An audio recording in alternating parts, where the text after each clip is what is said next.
Kamay sa likod, kamay sa likod.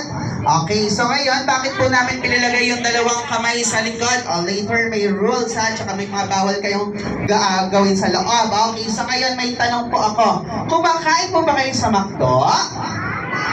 Louder. Okay, kailangan malakas. Okay, kumakain po ba kayo sa McDo? Very good. Okay, kung kumakain kayo sa McDo, anong tawag sa chicken na ibinebenta namin dito? Chicken? Chicken. Very good. Sorry. Okay, so kaya ang tawag sa chicken na ibinebenta namin dito ay Chicken McDo. Okay, sabay-sabay nga po tayo. Chicken McDo. Very good. Gusto niyo ba ng free taste na French fries? Yes! Okay, later bibigyan ko kayo. Kailangan behave lang tayo. Gusto niyo ba ng toys? Opo. Later bibigyan ko kayo ng toys. Kailangan behave muna. Walang iiyak ha. Pag umiyak, walang laruan. Okay po?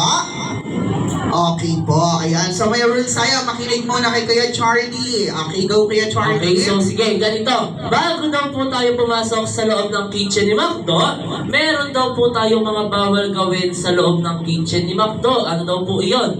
Unang bawal gawin sa loob ng kitchen ni McDo, bawal daw po tayong tumakbo at magtulakan sa loob ng kitchen ni McDo. Bakit daw po?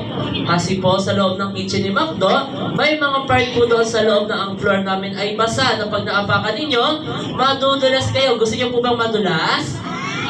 Ayaw, very good. Okay, so pangalawang bawal daw pong gawin, sabi ni McDo, bawal daw po tayo humawak ng kahit anong gamit sa loob ng kitchen ni McDo. Bakit daw po?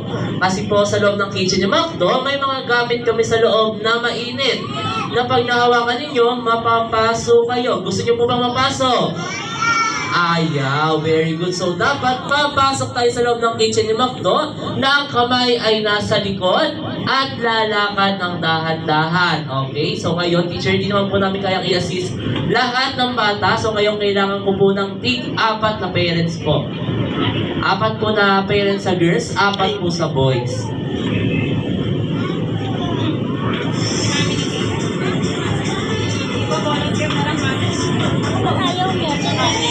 Ayan, pakitain nilang 4 po. 4 po na parents sa girls at 4 sa boys.